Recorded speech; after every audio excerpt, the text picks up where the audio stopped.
رسول اللہ صلی اللہ علیہ وآلہ وسلم نے ارشاد فرمایا، زمانہ جلدی جلدی گزرے گا اور دین کا علم دنیا میں کم ہو جائے گا، دلوں میں بخیلی سما جائے گی اور لڑائی بڑھ جائے گی۔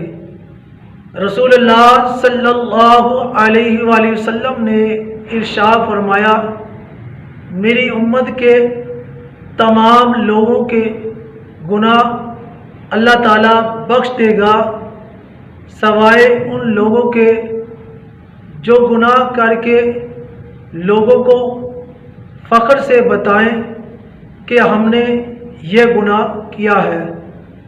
رسول اللہ صلی اللہ علیہ وآلہ وسلم نے ارشاد فرمایا، مومن کا مرض اس کی خطاؤں کا کفارہ ہوتا ہے۔